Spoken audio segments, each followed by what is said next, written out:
Bienvenue dans ce nouvel épisode de BPM. Aujourd'hui, on va parler du cinéma. Alors, je ne suis pas seul à présenter aujourd'hui, je suis avec Thomas. Présente-toi, Thomas.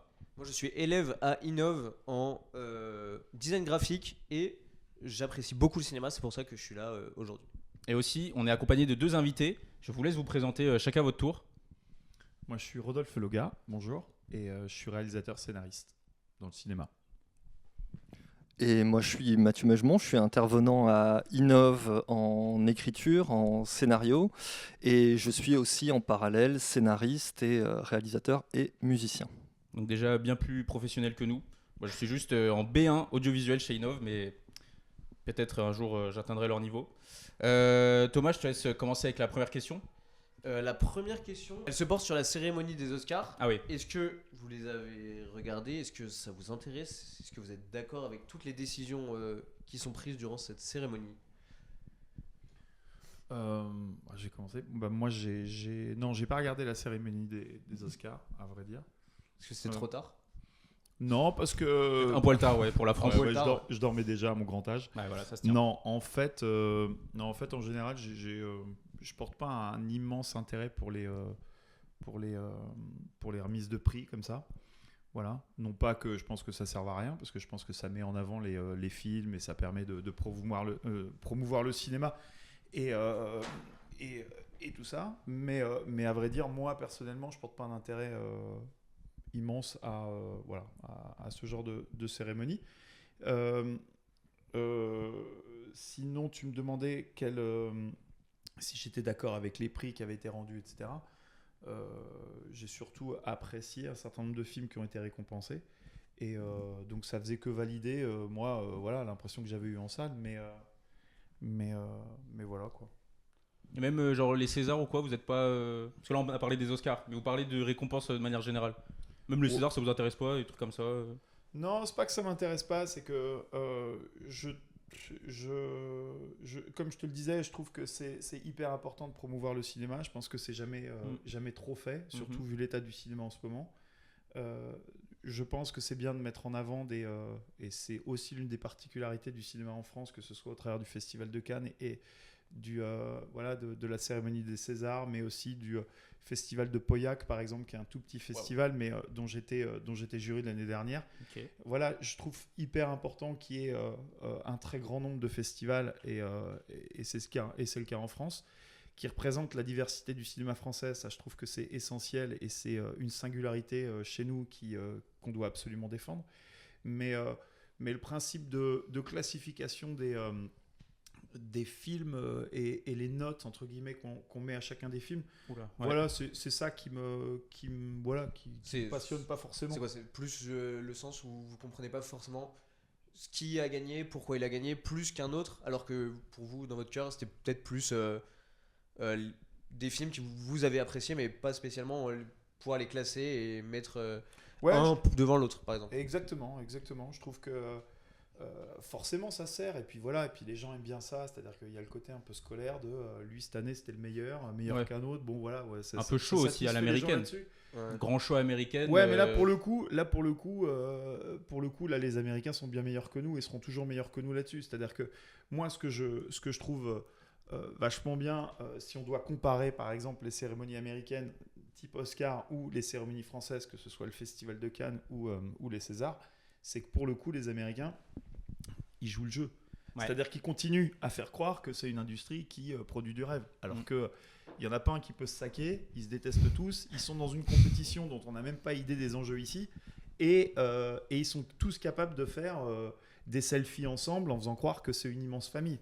Bon, moi je trouverais bien, par exemple, même si je sais que tout ça est hyper fake, je trouverais ça vachement bien que les Français jouent le jeu à ce point-là. C'est-à-dire que moi, j'ai plein de potes qui sont retrouvés présidents de la cérémonie des Césars, et ils savent que la salle est remplie de gens qui n'attendent qu'une chose, c'est qu'ils se prennent les pieds dans le tapis. Wow. Et ça, je trouve pas ça cool. Non, mais ça, je trouve pas ça... Voilà. Donc, bref, tout ça pour dire que non, les festivals, moi, je trouve ça bien parce qu'on y voit des films qu'on n'aurait pas forcément eu l'occasion d'aller voir en salle. Je trouve très bien parce que c'est à l'image de la diversité du cinéma qui est proposé en France et qui est unique au monde. Et voilà, mais les notes, moi j'ai jamais été très scolaire, donc je continue à l'être à ce niveau-là, quoi. Ok, je comprends. Et je vous avais coupé la parole, pardon, vous allez prendre la parole pour les Oscars. Non mais allez-y. Non, mais en fait, pas mieux. Hein. Je pense que tout a été dit. Enfin, je ressens la même chose. J'ai regardé ni les Oscars ni les Césars. César, je regarde quand j'ai des copains qui sont nominés. Ma productrice l'a eu pour le meilleur premier film il y a 2 ans, je crois. Je sais plus si c'était l'année dernière ou il y a 2 ans. Pour quel film ? Chien de la casse. Ah, ok, ouais. Insolence Production.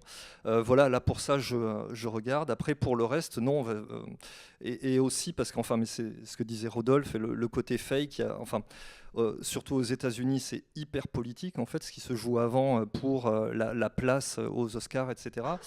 Donc moi, c'est quelque chose qui me déplaît.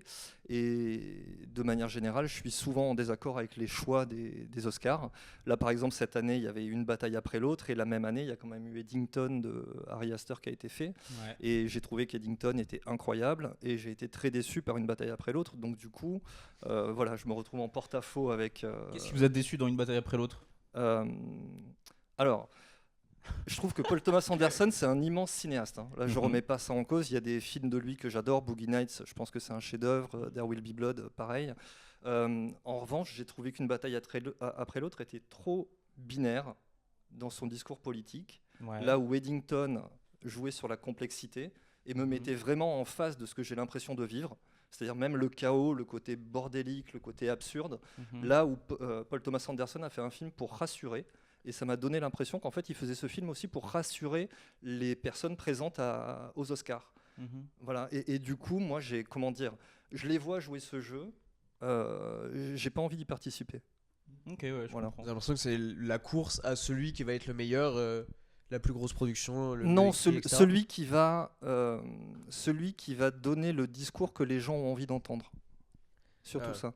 Plus la validation politique et exactement. Dans ce côté-là, quoi. Exactement. Ah, ça se tient. Voilà. Et puis sur l'histoire, enfin, moi je trouve que un de mes cinéastes préférés, c'est Kubrick. Je crois que Kubrick a jamais eu l'Oscar du meilleur film. Il y a un truc, je me dis, c'est par raccord en fait, c'est par raccord avec ce que l'histoire du cinéma a démontré finalement. C'est vrai que j'ai pas les stats, mais je crois pas. Sinon, on le saurait quoi. Pareil pour Tarantino. Tarantino a eu que 2 Oscars, je crois, du meilleur scénario pour Pulp Fiction et Django. Et alors que pour moi, il aurait dû avoir. Enfin voilà. Mais bon, je fais pas partie des jurés. Hein, voilà. Ah non, mais ça se tient. Mais après, vous pouvez quand même avoir votre avis. Vous pensez que c'est légitime ou pas qu'ils reçoivent autant de prix ou non certains films. Par exemple, l'an dernier, Anora qui a tout pris. Vous en avez pensé quoi ? Alors, je savais même pas qu'il avait tout pris. Je sais qu'il a eu la Palme d'Or. Ouais. Je savais pas le parcours qu'il avait fait aux Oscars. Et du coup, je n'ai pas encore vu Anora. J'ai envie de le voir, hein, mais j'ai toujours pas vu. Donc pour le coup, je peux pas répondre à ta question. Mince. Parce qu'il avait tout gagné l'an dernier, ça avait fait beaucoup de débat parce que c'était une petite production, etc. face à des gros films, quoi. C'est tout. Et donc pour enchaîner, pour vous, les plus grands acteurs de tous les temps, quels seraient les noms que vous auriez envie d'évoquer sur les plus grands acteurs, ceux qui ont le plus marqué leur époque, etc. C'est votre question, enfin votre avis là-dessus qui nous intéresse aussi. J'y vais. Encore une fois, mais ça rejoint un peu ce qui vient d'être dit, c'est que moi j'ai du mal avec le fait de donner des notes ou des appréciations dans l'absolu sur l'œuvre de quelqu'un. Parce qu'en fait, le problème qui vient d'être soulevé au sujet des festivals, des concours, etc., c'est justement ça en fait. C'est-à-dire que malheureusement, en fonctionnant comme ça, on se retrouve dans l'obligation de correspondre à des points de vue de marché. C'est-à-dire qui est le plus performant, qui est le meilleur, qui va faire le plus d'entrées. Aujourd'hui, il est acquis que le cinéma français, si au moins il a gagné en maturité sur un point, c'est qu'il a enfin accepté l'idée que malheureusement, le marché en a fait une industrie. Voilà. Et de fait, on est forcé de prendre des comédiens bankable pour pouvoir monter un projet. Moi, j'ai 8 projets en cours en ce moment, que ce soit des longs métrages, des séries et autres. Et je sais que tous mes projets ne tiennent qu'à une chose en termes de faisabilité, c'est qui je vais proposer comme casting pour pourvoir les rôles. Il se trouve que sur au moins 3 des projets, malheureusement, est-ce que c'est inhérent à ce que moi j'ai envie de développer dans ces films ? Je pense. Est-ce que Ce qui est sûr, c'est qu'au moins pour 3 des projets, je me retrouve quasiment avec le même casting parce qu'aujourd'hui, ils correspondent à un profil physique, psychologique, social. Et aussi, ils sont en vogue et en montée en puissance, que ce soit Raphaël Quenard, que ce soit Pierre Lotin ou d'autres. Bon, c'est des mecs dont on va te dire, à partir du moment où tu évoques leur nom, on va dire « Ah, c'est bien, en ce moment, il est en train de monter. » Tu dis « Bah ouais, mais en fait, moi, j'aurais aimé être accompagné du producteur qui, le premier, a donné les moyens à Pierre Lotin ou à Quenard, comme dans Chien de la Casse, d'exploser et de faire que on n'est plus à se demander s'il est capable ou pas, en fait. » Donc, en fait, tu vois, je pourrais te donner une liste de noms de gens extraordinaires que j'adore, de comédiens, mais on va avoir les mêmes, en fait. On va avoir aussi ceux qu'on a le plus vus ou ceux qu'on a ceux qui ont eu la chance d'endosser des rôles et des personnages qui ont marqué notre envie de faire du cinéma, qui ont créé de l'émoi, si tu veux, tu vois. Okay. Mais du coup, est-ce que vous pensez que c'est le fait que les gros acteurs soient bankable qui font qu'ils sont aussi tout le temps là et qu'il n'y ait pas un manque d'originalité, mais est-ce que ça pousse pas aussi le cinéma français à mieux se développer, le fait qu'il y ait des gros acteurs? Je sais pas, ce qui est certain, c'est que tu fais un film si tu as quelqu'un qui va rassurer la production, qui va rassurer la prise de risque. Dans le fond, la création, par définition, c'est risqué. Ouais. Si pour rejoindre ce que tu disais tout à l'heure, c'est-à-dire que dans le fond, là, tu prends le dernier Paul Thomas Anderson, là où je suis d'accord, c'est que j'ai l'impression de voir les films de Inarritu, qui avait commencé par Amour chienne, qui passe par 21 grammes, puis qui ensuite part sur Babel, puis qui ensuite, etc., etc. Et plus le gars a d'oseille, et plus il est bankable, et plus il a de l'ambition, parce qu'enfin, il peut se lâcher et se dire « Ouais, d'accord, ok, je suis plus dans une favela d'Argentine, je vais pouvoir... je rêve d'un truc un peu plus grand. » Alors, ouais, tu veux plus grand, du coup, pardon, mais il y a plus de risques. Donc, pour pallier à ce risque, il faut des gars qui ont déjà fait leurs preuves. Donc, d'un coup, t'écopes d'un gars, puis d'un autre.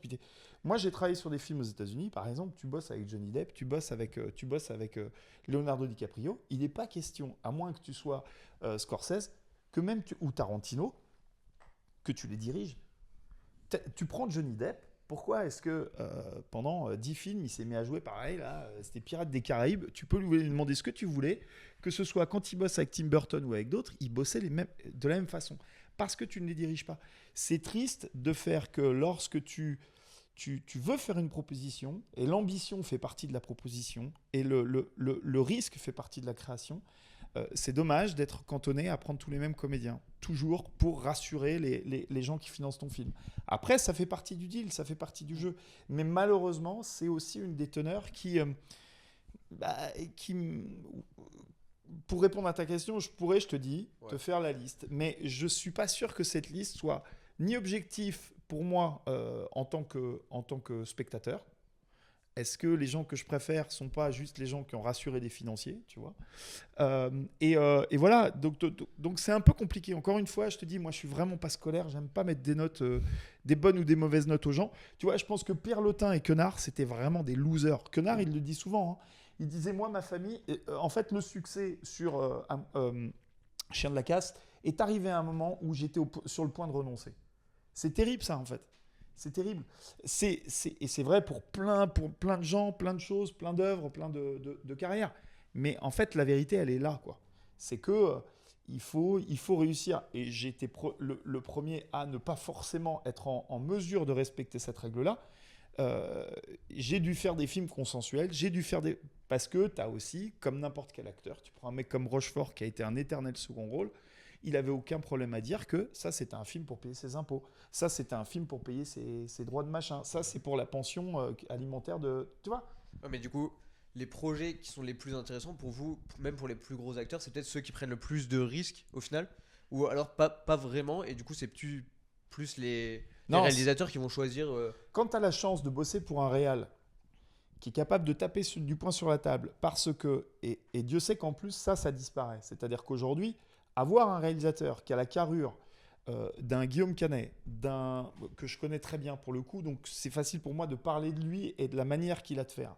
C'est un mec qui a été capable de prendre d'illustres inconnus sur ses films parce qu'à un moment, sa crédibilité suffisait à faire que, en tant que réalisateur, il était devenu, entre guillemets, une licence. Voilà. Mais sauf qu'aujourd'hui, les plateformes, tu remarqueras que les plateformes, tous les derniers films que tu as regardés sur les plateformes, tu es incapable de dire quel est le réel.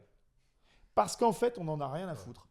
Et que aujourd'hui, la promo ne se fait que sur les acteurs. Quand ils sont acteurs et pas influenceurs. Ou qu'ils ne sont pas influenceurs mais sportifs. Ou que... Tu vois ce que je veux dire ? À quelques petites exceptions près. C'est-à-dire Bien que sûr. Netflix a quand même besoin de réalisateurs prestigieux pour truster Bien le sûr. reste de leur production. Mais c'est aussi parce que ces derniers temps, Netflix a choisi... La preuve avec Frankenstein récemment. Ouais, mais moi j'ai trouvé naze. Waouh. Bah ouais. C'est-à-dire que tu prends Frankenstein de Coppola, mec, on est sur un autre niveau, quoi. Dracula. Tu vois, Dracula, pardon. Dracula. Mais on est sur un autre niveau, si tu veux. Je suis désolé. Moi, j'ai fait un film Netflix. Il a fait 120 millions de vues sur Netflix dans le monde. Tu vois, je peux juste me dire, ouais, cool, quand même, j'ai eu ce petit truc. Mais ça vaut rien. Ça vaut rien. Ça vaut rien parce que personne a retenu votre nom sur ce film-là. Non, parce que c'est archi volatile. En fait, ce succès, il est à l'image qu'ont les plateformes. C'est-à-dire que personne se souvient du goût et de l'odeur du film. Ok, ouais, c'est un clic et Mais ouais, une parce soirée que... passée. Ouais, et ça va être un très bon moment pour certains. Ça va être un moment où, tu vois, il n'y a pas le risque en fait. C'est-à-dire que même pour le spectateur, il n'y a pas le risque.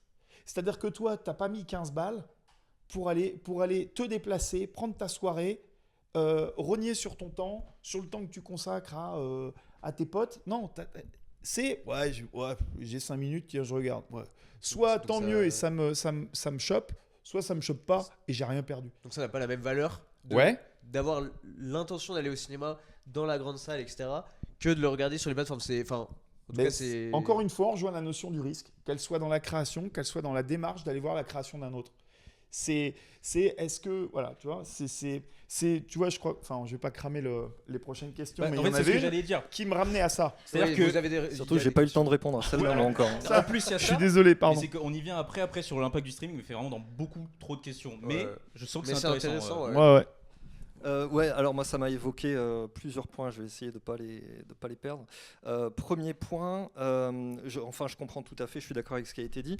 Moi là j'ai mon premier long métrage qui rentre en production et donc c'est un petit budget. Il est Enfin, je ne sais pas si Rodolphe pourra expliquer parce que moi je suis peut-être pas trop au fait, mais en gros il est limité, on ne doit pas dépasser 4 millions. Voilà. Donc du coup ça limite aussi les risques. C'est-à-dire que nous en termes de casting, en plus moi j'ai un casting, les 3 personnages principaux, c'est des jeunes, début de vingtaine, origine nord-africaine, maghrébine, etc. Donc du coup là pour trouver des acteurs bankable dans cette catégorie, ça n'existe quasiment pas aujourd'hui. Donc on est limité. C'est-à-dire que moi l'avantage que j'ai avec ce projet, c'est que c'est un film de genre ultra affirmé et contrairement à ce que c'était encore il y a quelques années, aujourd'hui on sent une vraie appétence pour un genre hyper affirmé, c'est-à-dire que tu sois dans le slasher, le survival, etc. Les gens veulent et surtout pareil en termes de risque, moi j'avais peur avant qu'on essaie de censurer le côté graphique du film parce que moi je suis rentré dans la cinéphilie par le cinéma d'exploitation, le gore, etc. J'y suis très attaché à voir enfin voilà et donc pour moi c'était évident que le film serait interdit au moins de 16, sinon c'est qu'il y a un problème. Et je sentais que ma prod essayait toujours de maintenant moins de 12 parce que les diffuseurs, etc. Et là, pour la première fois, quand on est allé à un forum de coproduction francophone, on a senti qu'au contraire, producteurs, diffuseurs, etc. étaient très attachés à ce que le film, s'il a une promesse de genre, il soit graphique. Pour eux, c'était eux-mêmes qui disaient si vous faites du moins de 12, c'est qu'il y a un souci quelque part, quoi. On veut du moins de 16 parce qu'ils ont vu aussi qu'il y a des contre-exemples. Maintenant, il y a les Terrifier qui sont sortis, qui ont coûté très peu d'argent, pas de promo, et puis ça a rapporté des millions. Donc du coup, voilà, ils essaient de s'inscrire là-dedans. Le deuxième truc que je voulais dire sur ça m'a fait penser à un truc, en fait, c'est aussi ce que le comédien va pouvoir apporter au cinéma de manière générale. Je repensais à à la décennie des années 80, et à la décennie des années 80, il y avait Stallone et Schwarzenegger. Et c'est assez marrant de voir les films qu'ils ont fait à cette période-là. C'est-à-dire que Stallone, pour moi, a fait 2 très grands films, c'était Rocky et Rambo, le premier Rambo. Il avait des bons réalisateurs à ce moment-là, Avildsen et Kotcheff, et après les années 80, il a répété plus ou moins toujours la même formule. Là où Schwarzenegger était beaucoup plus malin, et finalement, s'il n'y avait pas eu Schwarzenegger, il n'y aurait pas eu les films que Paul Verhoeven a fait avec lui. Et ça, et je trouve que c'est des films qui ont apporté énormément au cinéma américain de l'époque. Donc voilà. Et après, quant à savoir quels sont ceux que je considère comme les grands acteurs, je pense qu'on va toujours tourner autour des mêmes, c'est-à-dire les comédiens issus de l'acteur studio dans les années 60-70, De Niro, Pacino, Nicholson, mais je vais jamais, et puis en France, enfin voilà, bon, aujourd'hui c'est chaud, mais bon, Depardieu a quand même fait des prestations incroyables dans des films que j'aime beaucoup, et voilà, j'ai oublié ce que je voulais dire sur la Non, mais fin. en tout cas, il n'y a pas d'acteur, on va dire, je vais dire nouvelle génération, je vais me permettre de dire le terme, genre, je sais pas, des années 90, 2000, aucun ne vous ont marqué. Non, mais franchement, de ces dernières années-là. DiCaprio, je trouve que c'est un monstre. Bien sûr. Vraiment, Ah oui. il est exceptionnel. Mais bien sûr. Oui. Brad Pitt est exceptionnel. Il y en a, Ok. il y en a des Il y en a très grands plein. qui méritent largement le En- succès qu'ils ont. En réalité, le vrai problème, c'est que ceux qui sont les plus cités sont aussi les plus connus parce que c'est ceux qui rentrent dans les plus gros films. En gros, c'est ça. Oui, mais ils se sont battus aussi pour. C'est-à-dire Bien que sûr, si tu vois, tout à l'heure, tu parlais de Rocky. Quand tu regardes l'histoire de ces films, tu te rends compte de la manière dont contrairement d'ailleurs à la France, un mec comme De Niro, même pour des rôles où le mec avait déjà 35 ans, il était obligé de se bagarrer justement parce qu'il était face à Pacino. Voilà, il y a eu des...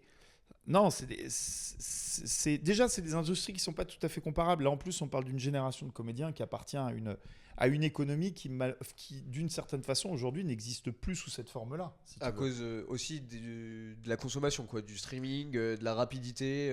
Oui, mais même, tu sais, c'est un business qui est en perpétuelle reconstruction, réinvention. Tu vois, on parlait là, tu me parlais pour ton film des histoires de contraintes budgétaires. Oui, sous 4 millions, tu es dans une catégorie, tu peux pratiquer, entre guillemets, l'annexe 3, nanana. Il y a tu vois, c'est-à-dire c'est des conditions salariales, etc. C'est très compliqué de fabriquer des films. D'un point de vue purement comptable et économique, ça reste une anomalie dans l'économie des pays dont on parle là, que ce soit les États-Unis ou la France. C'est pas des économies, c'est des économies ultra risquées. C'est-à-dire que vraiment, tu vois, là on parlait je dis qu'ils prennent pas assez de risques ou quoi. En fait, déjà en l'état, les risques sont colossaux. Ok. Donc en France, À quand cause des budgets. Ouais, du budget et de la rentabilité. C'est-à-dire qu'aujourd'hui, tout n'est que rentabilité. Le cinéma, on est l'un des seuls pays qui continue à faire qu'on se fiche de savoir si c'est totalement rentable ou non. Tu vois ? Alors, c'est de Donc moins en moins, donc c'est Avant vraiment un même truc à de défendre. de prendre réellement un risque sur le film, vous prenez déjà un risque avant même d'avoir réalisé ou ne serait-ce qu'écrit un film qui peut potentiellement ne pas Mais bien entre sûr. guillemets, être rentable. Bien sûr. Quand il écrit comme moi des pitchs et qu'on les balance à une prod et que la prod va te dire oui, d'accord, bah, on part sur il y a 10 ans, on te signait, à la limite, tu partais sur une V1, voilà, un traitement, une V1, machin. Aujourd'hui, on te paye d'abord un traitement. Il y a 2 ans, un traitement, c'était 30 pages. Parce que tu allais l'envoyer à des productions ou à Netflix. Aujourd'hui, Netflix croule tellement sous les demandes, sous les propositions, parce que les prods disparaissent les unes après les autres, qu'aujourd'hui, si c'est plus de 10 pages, c'est même pas qui te lise. Et on parle de gens dont c'est le métier de lire les projets qui arrivent et qui vont mettre 3 mois pour lire 10 pages. Tu vois ? Et toi, tu es comme un con à attendre chez toi, à pas savoir si ça va marcher ou pas, et qu'on te dit oui d'accord mais avec un tel et pas avec bidule, tu vois, c'est très chaud quoi. Et c'est ça qui est palpitant. À côté de ça, j'imagine que comme moi, tu as déjà pu te dire ouais, j'en ai plein le cul là, je vais changer de taf, voilà, ça dure 10 minutes. Alors il ne le dit pas au reste de sa famille ou à ses potes, mais parce qu'il fait vite fait dans sa tête comme moi le tour des autres tafs qu'il pourrait faire, et en fait il n'y en a pas, tu vois, parce que c'est autre chose que juste un métier en fait. Oui. Tu vois, C'est aussi ça qui vous fait vibrer, quoi. Finalement, Bien sûr. le risque de prendre un projet, de Ouais. l'accepter, de le faire. Exactement. Oui, non, j'allais aller dans un truc complètement apocalyptique sur Vas-y. Non, mais ça me fait cette question, bien évidemment que je me la pose, mais je commence à me la poser d'autant plus maintenant que je vois les progrès réalisés par l'IA. Et c'est la première fois où je me dis, mais est-ce que même le cinéma va survivre en fait? Mais bien sûr. J'étais jamais. Voilà. Ouais, moi je suis sûr que si. Non, mais il va survivre. Ce qui est sûr, c'est que là, on parlait de la liste des comédiens. Pour moi, il y a un truc qui est complètement fou par rapport à ce que tu dis, c'est qu'il y a une vingtaine d'années, quand est sorti le grand détournement de Michel Hazanavicius, on s'est tous fendu la gueule autour de ce truc-là, que vous avez sans doute pas vu. Regardez-le, c'est gratos sur YouTube, c'est génial. C'est vraiment génial. En fait, tu sais, ils étaient deux, il y avait Michel et un autre gars, et en fait, ils étaient payés par Canal pour, à l'époque des nuls, pour faire des extraits, détourner des images et tout. Et c'était devenu leur kiff. Et eux, ils étaient en régie toute la journée à regarder des films et à essayer de tirer des répliques un peu couillonnes des films. Et en fait, un jour, ils ont tout mis bout à bout et ils ont fait un énorme film, enfin d'1h30, 2 heures, je crois, où en fait, ils ont mélangé tous les films cultes qu'ils adoraient. Et en partant de cette intrigue débile de Georges Abitbol, l'homme le plus classe du monde, qui avant de mourir dit monde de merde. Et du coup, il prononce cette phrase qui est un peu vulgaire sortie de sa bouche, et du coup, ils construisent toute une histoire là-dessus. Mais ils prennent les hommes du président, ils prennent tout, Ben-Hur, ils prennent tous les immenses films, et ils font une espèce de super production rêvée avec tous les acteurs du monde, tous les plus grands acteurs cultes, et comme s'ils avaient pu avoir la chance. Okay, parce que parfois, ils se répondent au téléphone. C'est un film des années 70 et c'est un film des années 50, tu vois. Enfin, j'exagère, mais c'est ça. Donc, en fait, aujourd'hui, pour moi, l'intelligence artificielle, tu vois, un DiCaprio, on a vu la petite vidéo là, de baston entre Tom Cruise et Brad Pitt sur le toit. Ouais. Tu te dis, aujourd'hui, les acteurs tels qu'on les connaît, ils ont encore 30 ans à exister comme ça. C'est-à-dire que pour moi, dans 10 ans, tu te fais même plus chier, comme moi je me suis déjà fait chier avec des comédiens un peu casse-pieds sur les tournages. Tu payes ta licence, ok, j'ai envie d'avoir Brad Pitt, Guillaume Canet et Jean Gabin dans le même film, ok. Et bon, Jean Gabin, c'est 10 € de la minute, Brad Pitt c'est un peu plus rush, Guillaume Canet pareil, et tu fais un film de ouf. Non mais c'est ça la vérité en fait. Et en fait, est-ce que c'est un intérêt? Quoi? Est-ce que c'est un intérêt de le faire? Ouais. Lequel? De faire cohabiter des personnages qui en réalité peuvent pas. Je te dis n'importe quoi, mais vous me demandiez quels étaient les meilleurs comédiens. Ouais. Comme quoi, pour vous, le visage d'un comédien, il incarne quand même une licence, c'est-à-dire il y a un mood, il y a une aura derrière lui à laquelle on s'attache. Combien de temps ça va durer, je sais pas. Mais ce qui est sûr, c'est qu'aujourd'hui, peut-être que le comédien, il sera aussi bien à rester chez lui, à vendre sa licence et à continuer à surfer sur une aura. Et ça permettra peut-être de faire jouer moins comme une patate un influenceur dont c'est pas le métier, mais dont l'aura correspond à ce qu'attend le public. Bah ouais, mais c'est ça la vérité. Vous aimez pas les influenceurs? Non, je suis admiratif des influenceurs. Ah ouais? Non, je suis très admiratif de leur travail, mais juste je m'indigne qu'on puisse demander à un mec dont c'est pas le travail du jour au lendemain de devenir comédien juste parce qu'il a 3 millions de followers. Juste parce qu'il est connu, quoi. Je trouve ça dommage. Je trouve ça dommage, surtout pour les comédiens qui ont vraiment étudié la comédie et qui galèrent. Si tu veux, oui, c'est sûr. Ça rentre dans le même sujet que prendre des acteurs connus parce qu'ils sont connus en fait. Ouais. C'est la même chose. C'est quasiment le même sujet, quoi. Sauf qu'au moins les acteurs connus, ils sont acteurs. Ouais, au moins ils ont cette essence-là. Tu vois. Mais du coup, pour faire la transition, tous ces grands acteurs, ils doivent être dirigés par des grands réalisateurs. Donc pour vous, qui sont ces grands réalisateurs de ces dernières années ou les plus grands réalisateurs de leurs époques? Pour vous, si vous devez en citer 2, 3, 4, je ne sais pas, ceux qui vous ont le plus marqué ou pour vous sont des piliers pour cet art finalement? Alors moi je distingue entre les réalisateurs auxquels je suis très attaché et les réalisateurs que je mets au-dessus en termes thématiques, techniques, de l'importance, machin et tout ça. Moi les réalisateurs qui m'ont vraiment fait adorer le cinéma, c'est John Carpenter, Dario Argento, et dans une moindre mesure, parce que ça a été, je pense, un des premiers gros chocs esthétiques quand j'étais enfant, Bertrand Blier. Quand j'ai vu Buffet froid, j'ai pas compris ce qui se passait. Et c'est la première fois où je me suis dit, mais en fait, il y a un réalisateur, il y a un auteur derrière le film. Ce que j'avais pas encore capté. Donc ça, très important. Après, Carpenter et Argento, je suis fan absolu de tous leurs films des années 70 et Carpenter 80. pour plein de raisons, pour l'amour du genre, pour le fait que Carpenter, parce qu'il avait une mise en scène encore hyper classique, hyper imprégnée par le Hollywood de l'âge d'or, John Ford, Howard Hawks, et transposer ça dans le genre un peu renaissant du cinéma d'horreur des années 70-80, contre-culturel. Je trouvais ça hyper intéressant. Dario Argento pour la maestria technique, il faisait des plans, je ne comprenais pas comment on pouvait réaliser des plans comme ça me fascinait. Et puis après, les immenses réalisateurs, voilà, Kubrick, vraiment, c'est un truc, quand je regarde un film de Kubrick, c'est le grand truc de Kubrick, il a pris un genre à chaque fois, et pour moi, il a fait quasiment le film terminal de chaque genre. C'est incroyable à explorer. Je vais bouffer sur une des questions que Roman avait envoyées. Laquelle? Est-il possible de faire oui. un bon film sans méchant? Et en fait, je me repassais les films de Kubrick dans ma tête et j'étais là, mais est-ce que Kubrick a déjà fait, à part Shining, en fait, et Spartacus, il n'y a quasiment aucun film de Kubrick où il utilise un méchant. Et je pense que c'est pour ça aussi que je suis autant fasciné par son cinéma. Ouais, c'est parce vrai. qu'il va venir... comment dire, je sais qu'en regardant un film de Kubrick, je ne vais pas repartir avec des certitudes, je vais repartir avec des questions. Ouais. Et ça va continuer de travailler.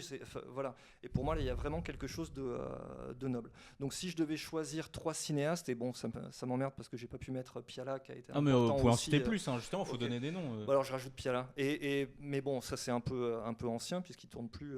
Voilà. Mais dans les derniers, je mets Tarantino. Pour moi, Tarantino, c'est... Ouais, je suis...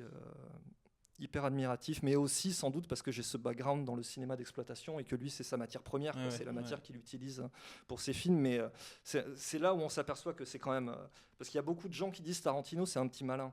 Le truc c'est qu'il y a plein de réalisateurs qui ont essayé de faire du Tarantino et à chaque fois c'était pas bon. Ouais. Donc c'est bien qu'il y a quelque chose de plus chez Tarantino. C'est une vraie intelligence, un vrai sens de la dramaturgie et voilà. Des beaux noms, franchement des beaux noms. Ouais. Bah moi c'est un peu pareil, tu vois, on en a pas mal en commun. Kubrick, je suis fan absolu, comme tu dis, c'est exactement ça, tu l'as très bien dit, c'est que moi à chaque fois je ressors avec plus de questions que de réponses. Esthétiquement c'est parfait. Il y a cet amour de la technique, mais pour ce qu'elle a de plus noble, à savoir... devenir une grammaire cinématographique. Moi, je suis opérateur Steadicam depuis plus de 30 ans. C'est né sur Rocky, mais le vrai premier film, et ça illustre ce que je dis par rapport à sa maîtrise de la technique et ce qu'il en fait et comment il la sublime, c'est Shining, justement, avec le Steadicam et l'utilisation qu'il en fait et qui fait que ça reste un film, le film qui a utilisé le Steadicam à 250% alors que c'était la première fois qu'il s'en servait. Donc, moi je suis assez admiratif plus généralement, tu vois, je pourrais citer un Cameron aussi, Nolan, ces mecs-là en fait qui sont pas des ayatollahs de la technique, mais qui s'y intéressent profondément parce que ça paraît compliqué quand t'es peintre de pas savoir toi-même comment est fait ton pinceau, comment est fait tu vois, tu prends n'importe quel grand maître de la peinture, il faisait lui-même sa peinture avec ses mélanges, il avait je trouve que en tant que cinéaste, surtout à notre époque, parce qu'avant tu pouvais aussi justifier d'une forme de flou artistique, de projection qui était interprétée par ton chef opérateur, ton équipe technique, ton cadreur, etc. Et ça reste vrai qu'à partir du moment où tu as une idée en tête, tu vas avoir une espèce de... Ton équipe va devenir un catalyseur qui, par définition, va aussi transformer et influer sur ton œuvre. Mais je trouve que ces types-là, qui pour le coup sont de vrais psychorigides, c'est-à-dire que avant d'aller changer l'idée d'un Kubrick ou d'un Cameron ou d'un Gala, tu as intérêt à être motivé, quoi, tu vois, et avoir des bons arguments. Ce qui n'est jamais arrivé concernant Kubrick. Mais du coup, je suis assez admiratif de cette manière qu'ils ont de maîtriser la technique et que jamais elles ne se sentent dans leur film. Tu vois, Nolan dans Dunkerque, moi j'ai toujours en tête le making-of où tu le vois arriver sur une base avec des avions, etc. Et où il explique la scène avec les Spitfire qui sont poursuivis par, etc. Et où le directeur de production, le producteur, a le malheur de dire « Oui, enfin, Christopher, n'oublie pas qu'on avait dit qu'on ferait ça en 3D, hein, en digital. » Et le mec s'arrête, il le fusille du regard, il fait « Non, t'as pas bien compris, en fait, on va le faire en vrai. » « Oui, mais les caméras n'existent pas. » Ben, on va les fabriquer. Voilà. Donc, prochain problème. Le mec, tu vois, le gars change de couleur, il se dit « Waouh, ok. » Donc, il est en train de voir les chiffres dans sa tête. Mais ces types sont des génies. C'est-à-dire que tu prends un mec comme Cameron, tu prends un mec comme Nolan, etc.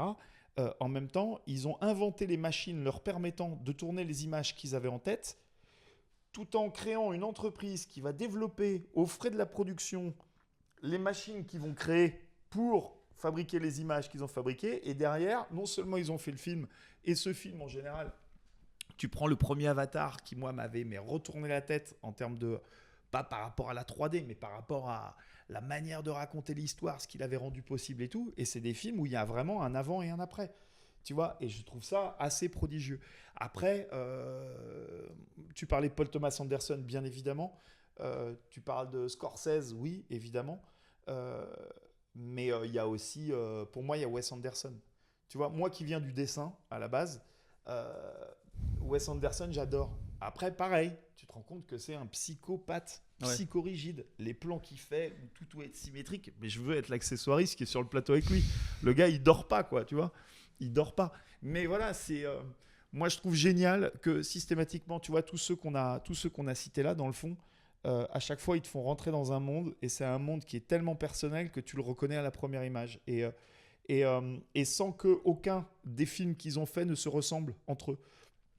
Et pour moi, c'est ça la vraie, la vraie création, et la création courageuse, curieuse, impertinente. Et tu vois, en préambule de toutes nos conversations, on en était là à la prise de risque. Et ben eux, c'est des gens qui systématiquement prennent des risques. Alors plus ils sont connus, plus le risque est calculé, et il est mesuré, et ils vont pas tout perdre demain. Mais n'empêche que tu prends Apocalypse Now, si le mec il prend le risque, il hypothèque sa baraque, mater le making-of filmé par sa femme en Super 16, je veux dire, c'est des gars, mais il n'y a pas d'autre choix. Sa femme, elle filme, elle est comme ça. Le gars, il est au téléphone dans sa jonque, tu vois, en pleine nuit. Il y a les autres, ils sont tous défoncés sous zéro dans la forêt. Il n'a pas son plan. Enfin, je veux dire, les mecs se mettent dans des situations, tu te dis, mais j'en connais plus trop qui se mettent dans ces situations. Ouais, ça c'est vraiment, j'ai l'impression que c'est très dans le temps. À la même époque, il y a Friedkin avec Sorcerer et la séquence du pont là, complètement folle, Bien qui a sûr. coûté 1 million, où vraiment les camions tombaient dans l'eau. Enfin, c'est complètement taré. Mais ça, je pense que je suis pas sûr que ça puisse encore exister. Non. Aucune assurance prendrait le risque. Non. Enfin, c'était vraiment Impossible. Ouais. Est-ce que du coup ça rajoute pas plus d'aura encore à ces grosses Ah bah si, productions c'est-à-dire, de l'époque? quand tu regardes la séquence dont je parle dans Sorcerer, tu sens le danger en fait.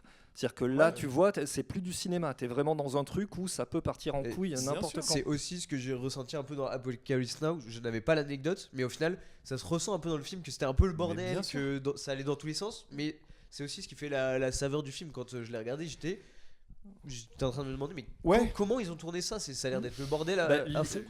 Vois effectivement le making of, il est incroyable. Documente-toi parce que tous les documents sur le tournage d'Apocalypse Now sont fous. J'ai rien regardé, mais j'irai. Mais il faut, parce que c'était encore une époque quand même où en fait le risque était total. Les producteurs prenaient autant de risques que l'artiste qui soutenait.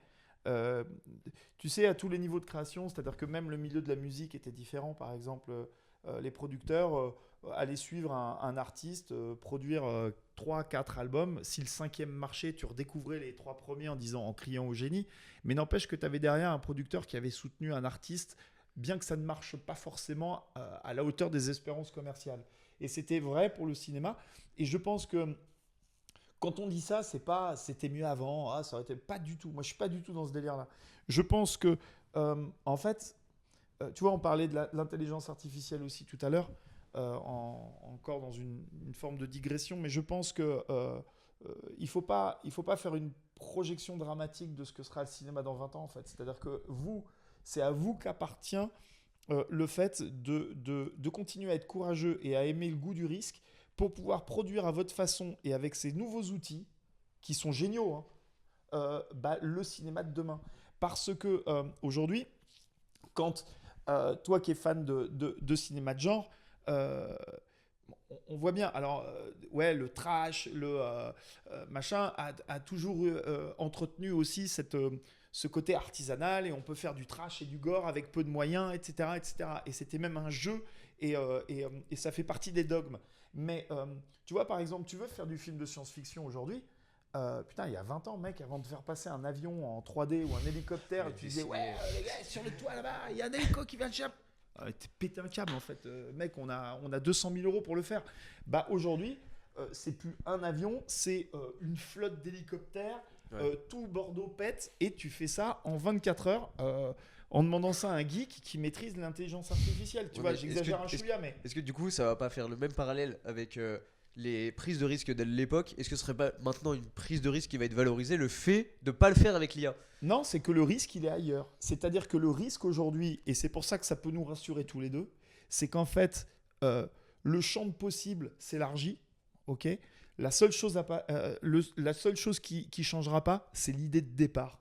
Et ce que tu racontes comme histoire. Et c'est pour ça qu'on parle de courage et d'une forme d'éthique. C'est que plus on va avancer dans ce monde qui est complètement cinglé, dirigé par des tarés, plus il va falloir s'attacher. Et tu regardes, tu parlais tout à l'heure de ton film avec ces jeunes maghrébins, etc. etc. Tu te rends compte que les gens, ils vont au cinéma pour aller voir un grand 8, que ce soit Monte Cristo, que ce soit tous les grands blockbusters américains, ou alors un film social pertinent. Non. Tu vois, tu prends La Petite Dernière, tu prends, tu vois, ces films-là, qui sont des films où tu sors, t'as pris une patate, quoi, tu vois. Mais ça te raconte la vraie vie, ça raconte votre vie, ça raconte les histoires de genre, d'identité, tu vois, enfin des trucs qui sont hyper pertinents. Et en fait, moi, je pense qu'il faut, là on parlait de risque et de courage, le courage il est là. Il est de raconter des choses qui ne sont pas forcément consensuelles. Et vous allez avoir des moyens incroyables pour le faire. Des choses moins racontables, mais plus facilement. Je suis d'accord, ça va complètement dans le sens de... j'ai lu un truc de Paul Schrader, je ne sais pas si vous voyez qui c'est. C'était un très grand scénariste américain qui a scénarisé notamment Taxi Driver de Scorsese, qui a fait de très très bons films aussi en tant que réal, assez controversé, hein, assez sulfureux. Et qui est prof, je crois, à l'université de Californie en cinéma, si je dis pas de conneries. Et lui, son truc sur l'IA, il dit effectivement, lui, il n'est pas sûr du tout que le cinéma va survivre à l'IA, en tout cas tel qu'on le connaît aujourd'hui. En revanche, il dit s'il y a un poste qui a des chances de rester et sur qui tout va reposer, c'est l'auteur. Voilà, et effectivement, je suis d'accord, parce que moi je suis sûr qu'à partir du moment où le truc de l'IA sera enclenché pour la fabrication des images, les mecs vont pas se priver aussi. De toute façon, moi-même en tant que scénariste, je mets de l'IA pour travailler maintenant. C'est quand j'ai pas de potes ou de consultants sur la main, l'IA fait un travail génial de prise de recul sur le texte. Donc il va y avoir à mon avis des films qui vont être quasi à 100% générés par IA, et là ça va être difficile de pouvoir... mais je pense que le truc est déjà enclenché quand je regarde certains films de plateforme, c'est-à-dire que j'ai l'impression de voir des films qui ont été créés par des algorithmes. Voilà. Parce qu'ils n'ont pas de saveur, genre. Ouais. Ils n'ont aucun goût. Ouais, mais même je me suis renseigné un petit peu pour voir comment les plateformes fonctionnaient pour les productions, et en fait elles fonctionnent sur des algorithmes. C'est-à-dire qu'il y a un truc, je crois que la moyenne avant que quelqu'un choisisse un film sur Netflix, c'est 20 minutes.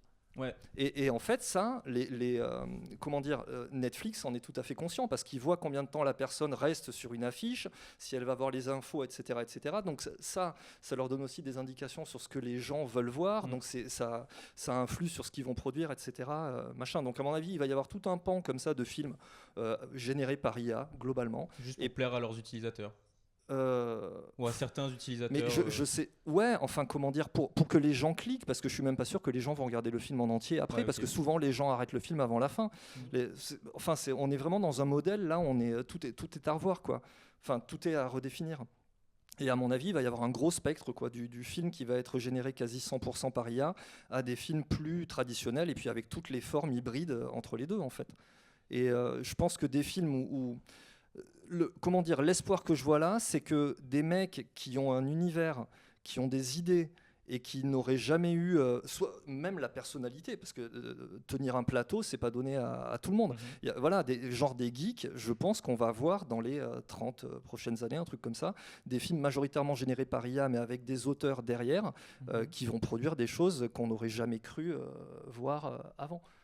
Et Donc, voilà. comment dire, vous pensez que ça touchera qui ces Et films alors là, qui, c'est la qui grande les regarderont? Et là, c'est la grande question, parce que ce sur quoi je m'interroge aussi, c'est est-ce que la salle va perdurer dans ces c'est ça. circonstances. Et je me demande si au final, ça va pas être comment dire, la victoire d'Edison, parce qu'au début, enfin, je crois que vous en avez parlé. Au début, il y avait Edison qui a créé le kinétoscope. Ah oui, oui. C'était un système de projection individuelle. Et après, il y a les lumières qui sont arrivées, ils lui ont tiré la moitié de ses inventions, mais ils ont projeté le truc sur un écran, et c'est ça qui a donné le cinéma. Et je me demande si, en fait, là, de plus en plus, on n'est pas en train de retourner vers le modèle Edison, avec le téléphone portable, ouais. l'ordinateur, etc. Et je me demande si finalement, ça va pas être ça Et l'avenir. donc ça va changer de cible. En fait, le cinéma ouais, c'est va ça. plus devenir quelque chose pour les gens qui aiment le cinéma, mais pour des utilisateurs. Je sais Bah, pas, il y Netflix, etc., il y qui aura vont de juste tout, être satisfaits. il y aura des consommateurs de contenu, comme on dit Ouais. aujourd'hui. Enfin, je veux dire, en Mais termes donc- de, on est censé parler d'un, voilà, le truc a jamais été tranché entre est-ce que c'est un art ou est-ce que c'est une industrie. Bon, quand on parle de consommateurs de contenu, je pense qu'on voit très bien vers quel bord on penche. Mais il y aura toujours des spectateurs qui vont avoir envie de voir un film comme ils aiment lire un roman. Enfin, voilà. Donc ça disparaîtra pas, je pense. Mais après, c'est en termes de proportion, quoi. Parce que c'est ça aussi qui va dicter le marché. Mais que sera le marché aussi ? Parce que s'il y a des plateformes, mettons, de promotion de films créés par IA, mais indépendants, avec des auteurs indépendants, ça, c'est un modèle qui n'existe pas aujourd'hui. Qu'est-ce que ça peut donner en termes de niche, en termes de public, j'en sais rien. Ouais, des fans d'images générées par IA avec leurs pattes IA, etc., leur manière de voir. Mais après, c'est peut-être un peu trop utopiste.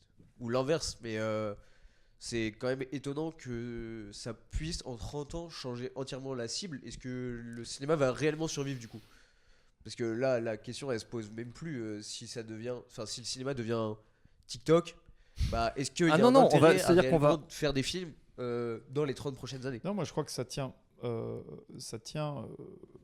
tu disais, à l'envie qu'auront les gens. Après, le tout, c'est de savoir si vous restez maître de vos propres envies ou si vos envies naissent d'un marché qui se débrouille pour en faire quelque chose de soi-disant spontané venant de vous. Tu prends, pour nous qui avons grandi sans des iPhones et compagnie, nous, on est capable de dire en conscience à quel point les choses ont changé de façon exponentielle. C'est-à-dire que oui, on nous disait oui, ça va sans doute changer un peu votre comportement. Ça va, tu sais, on commence toujours par te dire que ça va te faciliter la tâche, et c'est vrai. Et que, mais en fait, on est en train de se rendre compte, tu vois, avec l'interdiction, par exemple, des réseaux pour les moins de 15 ans, etc., c'est des trucs à la con, mais c'est parce qu'en fait, il y a une prise de conscience d'une accélération du changement des comportements sociétaux qui est très, très, très profonde. Et je suis d'accord, quand on parle du cinéma et du changement du cinéma, ça, c'est une chose. Après, la manière dont les gens vont choisir de consommer ce qui sera produit, et peu importe sa forme, son format, les supports sur lesquels ce sera proposé, ça va... Voilà. Votre génération a aussi pour habitude et je trouve ça vachement bien, d'une certaine façon, mais a ce choix de pouvoir consommer quand il veut. Nous, la VOD, pardon, mais déjà, c'était une révolution. Quand on était môme, nous, on attendait, après le journal, que commence le film. T'es là, du coup, c'était pratique pour les annonceurs. Ils te balançaient Ils disaient que ça commençait à 20h50, ça commençait à 21h05. Comme ça, tout le monde bouffait un quart d'heure de pub à la con. Tu sais, avec du Findus, des machins, tout ce qu'ils voulaient faire passer, c'était l'heure où il fallait y aller. Ce que je veux dire, c'est que nous, on attendait notre truc. Vous dites, ouais, je veux regarder ça. Boum, 5 minutes après ou 30 secondes après, vous êtes en train de le regarder. Non, finalement, ça me saoule, je vais ailleurs. Quand on dit Netflix, tu vois, ça rejoint ce que je te dis. Qui crée l'envie, en fait? Qui crée le besoin? Est-ce que ces plateformes répondent à des attentes ou à un mode de comportement et de consommation, ou est-ce que c'est l'inverse? C'est très dur à dire aujourd'hui. Ce qui est sûr, c'est qu'effectivement, on consomme plus comme avant. Ma génération n'a jamais été particulièrement attachée à une sortie théâtre. Bon, nos parents, nos grands-parents, il n'y avait que ça. Donc, en fait, eux, ça faisait partie de leur quotidien. De la même façon que moi, bon, vous, parce que vous êtes étudiant en cinéma sans doute, mais vous avez peut-être un regard plus attendri sur la salle de cinéma et ce que ça revêt d'un petit peu magique par rapport à regarder ça dans son salon ou regarder ça sur son iPhone. Voilà, mais la génération qui vous suit, ils s'en foutent complètement. Donc, Quoi. en gros, l'impact, il va être seulement sur les personnes qui ont envie d'être impactées et qui ont envie aussi d'aller découvrir de nouvelles choses dans les salles de cinéma et pas spécialement ceux qui sont là, entre guillemets, par défaut, quoi. Ceux qui scrollent sur Netflix avant de trouver un film et qui n'ont pas choisi même presque de regarder le film. Donc cette évolution, en fait, elle se résume à de scroller, regarder un film et sans faire exprès tomber sur un film pourri, arrêter le film, changer de film. En fait, c'est de la surconsommation, quoi. C'est poussé aussi. Est-ce que vous pensez que c'est poussé aussi par la surconsommation, genre via Letterboxd, etc., qui sont aussi des outils qui font que la consommation de films devienne un peu une hype. Est-ce que c'est bien de regarder beaucoup de films? Est-ce que tu regardes autant de films que tu as envie parce que c'est ton choix, etc. C'est la question sur Letterboxd qui intervient là, et du coup ça m'intéressait.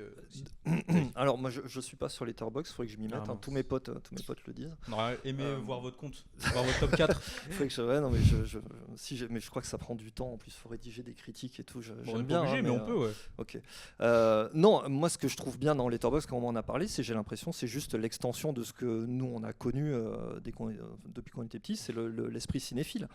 Enfin, il y a un truc, voilà, donc moi la cinéphilie, je trouve ça génial. À partir du moment où tu t'intéresses à un domaine et puis que tu vas creuser, etc., là c'est donc pour moi Letterboxd, j'ai rien de mal à en dire, sauf si ça devient un truc d'influence, parce que là aussi j'ai vu qu'il peut y avoir, voilà. C'est justement la j'ai vu critique qu'il y avoir ça. du moment entre est-ce que c'est réellement une plateforme pour les cinéphiles ou pour les gens qui ont envie de démontrer aux autres, regardez toutes les connaissances que j'accumule. Il y a ça, et surtout il y a beaucoup de statistiques. On voit sur les comptes de chacun combien de films ils ont vu par année, et maintenant c'est limite la course au stade de j'ai vu 3 films aujourd'hui, j'en vois 4 demain.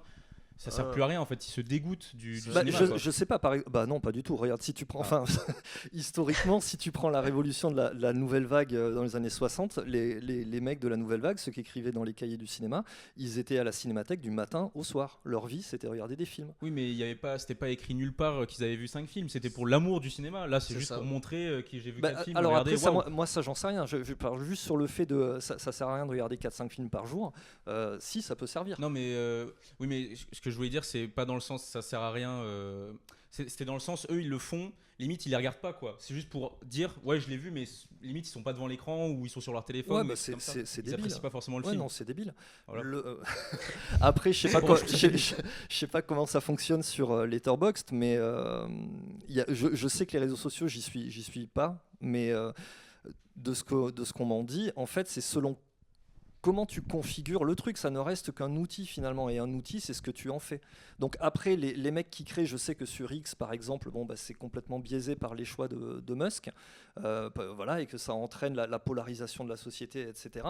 Mais apparemment il y a des mecs qui disent encore oui, mais non, si tu crées ton bon profil machin avec les comptes que tu suis, ça peut être un outil hyper intéressant de veille sur plein de sujets. Donc en fait c'est selon ce que les gens en font. Si tu y vas et que tu rentres dans le jeu de l'algorithme programmé par le mec, tu sais de toute façon que c'est pas des entreprises qui sont là pour le bien de la société, c'est des entreprises capitalistiques et ils veulent de l'argent, c'est ça qui les intéresse, le profit. Donc soit tu rentres dans leur truc et puis tu participes à cette logique et là ça sert pas à grand chose, soit tu configures l'outil pour ton utilisation et là ça peut avoir un intérêt. C'est sûr, parce que moi par exemple Letterboxd ça m'a appris à enrichir ma culture ciné, parce que vu qu'il y a énormément de données sur chaque film.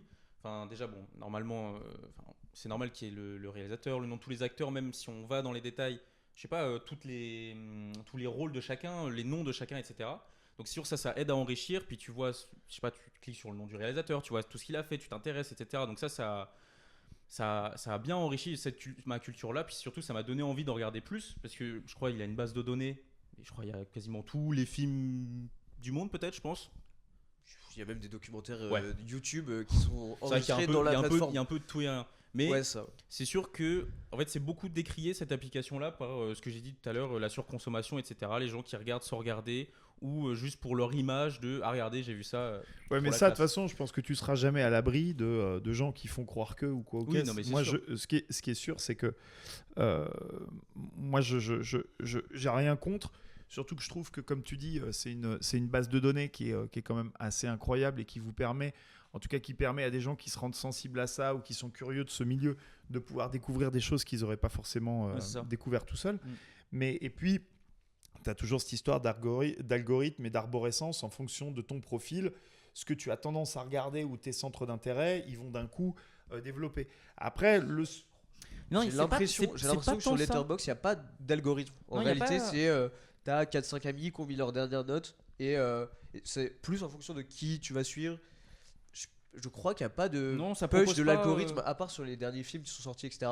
Donc, tu vois, à part sur les derniers films, donc c'est que soit c'est en route, soit ça l'est déjà, mais pas ouais. forcément Bah, de ils façon sont même en train officielle. de Ah. faire rentrer des films dans Ouais. l'application. Non, C'est mais ça. moi, moi, je trouve ça vachement bien. Après, je te dis, j'ai toujours, moi, perso, du mal, mais je pense qu'il faut passer par ces outils parce que ils viennent compenser aussi un manque d'intérêt parfois porté à la fréquentation des salles, etc. Donc, je pense que c'est bien. Maintenant, j'ai toujours du mal avec le fait que, mis à part sur des profils tels que les vôtres qui sont en train d'étudier ce métier, etc., euh, je trouve que mine de rien, ça répond toujours à un mal, à un problème, tu vois, et parfois en créant un autre. C'est-à-dire que euh, les spectateurs, je préférerais travailler sur le fait que les spectateurs se rassurent à l'idée de prendre le risque de perdre éventuellement 1 heure et demie de leur vie en allant en salle, Ouais. en regardant un truc auquel ils vont pas forcément s'attendre ou pour lequel ils n'ont pas forcément vu la bande-annonce. Tu as aussi plein de gens, tu vois, et peut-être que vous en faites partie, qui regardent 10 secondes d'une bande-annonce mais vont pas aller au bout de peur de trop en savoir. C'est bien le fait que quand même la surprise fait partie du plaisir de découvrir un film. Et tu vois, moi, il m'a été proposé quelquefois d'être président, enfin pas président, membre de jury de festival. Et c'est vrai que j'adore cette idée d'arriver et de retrouver vraiment la base de la base de ce qu'est le plaisir du cinéma. Tu arrives dans une salle, tu sais pas de quoi ça va parler, et d'un coup, on te catapulte dans un monde et un univers. euh, et je trouve ça génial, quoi, tu vois. Et c'est vrai que pour moi, ça vient un peu contrecarrer ça. C'est-à-dire que, pas dans vos profils à vous, mais je trouve ça quand même cool que les gens acceptent l'idée voilà, de partir à l'inconnu et de se voir proposer un truc qui correspondra peut-être pas à ce qui est parfois, au risque d'être agréablement surpris. Hmm. J'ai une question parce que j'ai commencé, en sachant qu'on allait faire le podcast tous les deux, j'ai commencé à regarder Ad Vitam hier soir. Alors j'ai Ah ouais. attaqué hyper tard, voilà. Mais du coup, j'ai été surpris par le début du film, parce qu'il y a un petit retournement au bout de 10-15 minutes voilà, auquel je ne m'attendais pas du tout. Est-ce que c'est justement dans cet esprit que tu l'as fait comme ça? Exactement, et ça a fait partie, tu vois, c'est marrant que tu dis ça, parce qu'en fait, on parlait des plateformes. Les plateformes, tu as effectivement leur grande force, c'est leur data. Ils savent qui regarde quoi, à quelle heure, comment, avec qui. Entre le début où on a tous eu l'abonnement à se brancher sur l'abonnement de nos parents, notre grand-père, du cousin, du bidule, du machin, ils ont dit ok, basta, et derrière on va créer des profils, c'est-à-dire que chacun avait son truc, et ensuite, plus précisément, ils savaient que la famille Loga, ma famille, ok, j'ai 2 filles, donc il y a le compte de ma femme, il y a le mien, il y a celui de mes 2 filles, avec leur âge, leur profil, leur truc. Donc ils affinent leur data sur chacun des consommateurs, ils savent précisément qui regarde, quoi, quand, avec qui s'arrête à quel moment.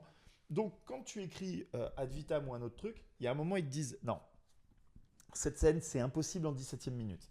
Ok. Et il peut pas donner un coup de pied dans le chat parce que c'est l'animal préféré des Français. Alors aux États-Unis ça passerait mieux parce qu'ils préfèrent les. Tu dis mais en fait vous êtes complètement zinzin quoi, tu vois. Donc on en est là. Donc ce qui conditionne l'écriture et le montage et tout ça va aussi tenir à ça. Après ils sont extrêmement forts, extrêmement puissants. C'est un outil qui est aussi fascinant que diabolique sur la com, c'est presque imparable en fait comme machine. En revanche, pour répondre à ta question, nous, notre démarche sur Ad Vitam, le flashback dont tu parles, il était distillé au début un peu tout le film. Et puis en fait, on s'est décidé à le mettre en un bloc. Ce qui fait que tu verras, tu avances jusqu'aux 3/4 du film, aux 2/3, et aux 2/3, tu reviens au temps présent. Et en fait, tu reviens au temps présent, et que tu aies aimé vachement, moyennement ou pas du tout le film, tu vas pas te barrer au dernier tiers du film, alors que c'est là que tout se résout. Tu vois ? Donc, en fait, c'était pas forcément pensé comme ça, mais nous, on aimait le film comme ça.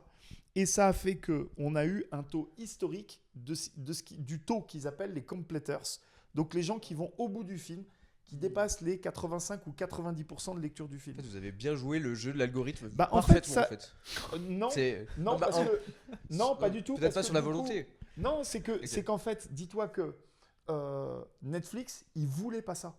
Et jusqu'à la fin, ils nous ont cassé les pieds pour qu'on fonctionne pas comme ça, parce que ça ne correspondait pas du tout à leur modèle. N'empêche que ça a fait que ça allait dans le sens de ce truc des completers. Tu vois ? Et que du coup, on a eu un taux historique. Et quelque part, l'intelligence qu'ils ont, diabolique ou non, c'est que ils savent, ils ont leur connaissance du marché, ils ont la connaissance de leurs consommateurs, ils ont la maîtrise de leurs data, mais ils sont extrêmement flexibles et ils sont toujours très curieux de réinventer la méthode pour chacun des films qu'ils font. Donc, ouais, ils peuvent être un peu rigides en te disant non, on fait jamais comme ça, nanana. Il a fallu se battre, et avec un mec comme Guillaume à mes côtés là-dessus, si tu veux, ils ont su un peu, tu vois, non pas se laisser faire, mais croire d'avance ce que lui et moi on avançait. J'avais son soutien là-dessus, et voilà, et ça a porté ses fruits, il n'y a rien à dire. Mais voilà, ça va dans le sens de ce qu'on se dit, c'est-à-dire qu'il y a des modèles, ils sont capables d'y revenir, mais ça a vachement joué en notre faveur, tu vois. Alors que c'est pas un modèle qu'ils ont l'habitude d'utiliser en termes de narration. Sur ce, est-ce que vous avez un film de cœur Quel est votre film préféré si vous en avez un Une à petite choisir? recommandation pour les gens qui regardent. Ouais, c'est ça. Exactement. Horrible question, hein. Ouais. Horrible question. Mais plus c'est- sur la c'est question horrible. peut-être de l'écriture. Horrible question. Mais j'ai fait exprès de vous mettre dans l'embarras. Beaucoup trop. Non, mais c'est exagéré.